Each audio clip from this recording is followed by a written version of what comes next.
Welcome back to Ask Allison. Here's today's question. I'm considering starting an email list and newsletter. I'm on email lists, including yours, but I don't see a lot in the therapy space. Should therapists use email lists to connect with potential clients? So, spoiler alert, my opinion may surprise you. It kind of goes against the grain of what a lot of the practice builders recommend, but hear me out. And before I get to it, I would like to thank TherapyNotes for sponsoring Ask Allison. I've talked about TherapyNotes for years, and I know their features by heart, but here's what truly sets them apart. First, they genuinely care about your experience. It's not just about troubleshooting. They actively implement user-suggested features like therapy search, secure messaging, clinical outcome tracking, real-time insurance checks, and smooth super bill process. Everybody at TherapyNotes believes in the product and wants you to love it too. Plus, they're independently owned, which means no venture capital and no pressure to prioritize investors over customers. This independence allows them to keep prices fair, focus on innovation, and prioritize customer experience. With over 100,000 therapists already on board, they've proven you don't have to compromise success for quality. Ready to see for yourself? Try TherapyNotes free for 2 months with code ABUNDANT at therapynotes.com. Okay, so for those who are unfamiliar, an email list is a collection of email addresses from people who sign up to receive content from you. It's really common in the business world where it's used to build rapport, share valuable information, and eventually encourage people to buy a product or a service. You've probably experienced this when you sign up for a checklist, a workbook, a training, a coupon.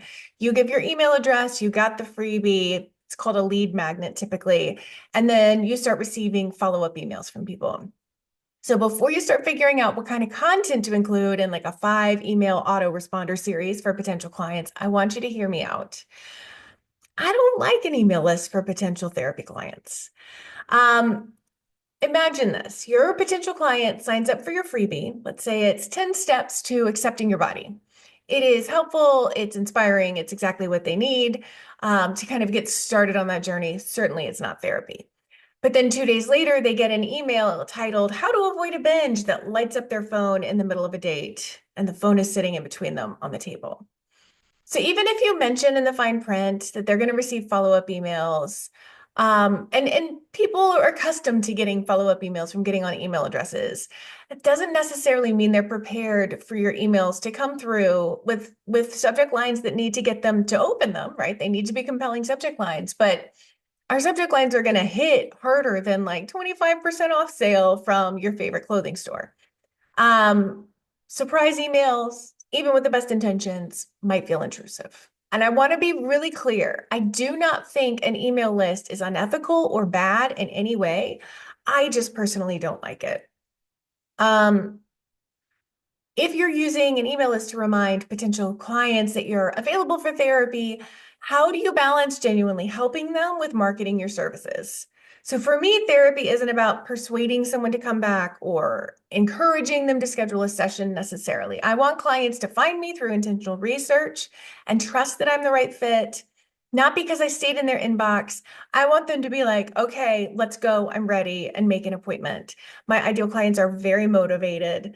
And they probably aren't going to sit on an email list for months or years before, getting the help they want. I also think there's something really sacred about the work we do in therapy. It is raw, it's intimate, it's built on trust, and sending regular emails like 7 ways to set boundaries can kind of blur the lines between the therapeutic relationship and marketing. As therapists, it is our job to keep that space safe and protected. I think that 7 ways to set boundaries, these are better suited to things like blogs, vlogs, social media. It's not as personal as landing in their inbox. They have to have sought you out to receive the information or to see it. If you're emailing potential clients frequently, how do they communicate, or how do you communicate with them that emailing you back regularly isn't appropriate? So with email marketing, we want people to email us back. We want to engage with them. But I can imagine a potential client hitting reply and saying, oh, this is so me. I'm struggling with X, Y, and Z in my relationship right now. What do you think about that? Ugh. Without clear boundaries, this approach can lead to misunderstandings about the client-therapist relationship, about how to effectively use HIPAA-compliant email, about these kinds of things. This person isn't your client, and here they are engaging with you over clinical things. Email lists can also feel a lot more like a coaching approach than therapy. Coaching is amazing. It's helped me in my own life, but therapy holds a really different level of responsibility. Our clients often come to us with significant emotional needs, and the boundaries that we maintain reflect that. So if you're really eager to share valuable content with potential clients, blog about it instead, vlog about it instead. This allows people to access your insights on their own terms without feeling like you're intruding.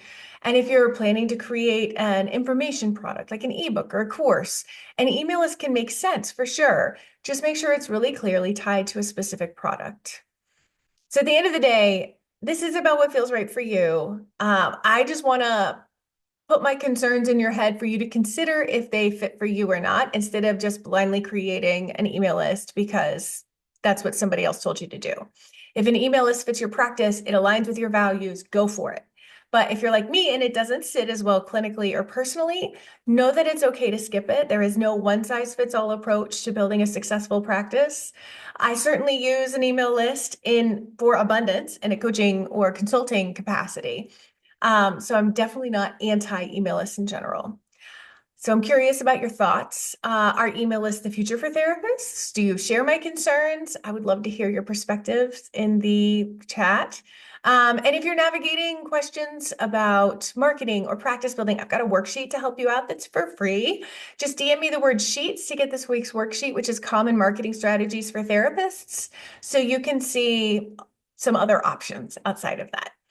All right, let's keep building that practice the way that feels great for you. I'll talk to you later.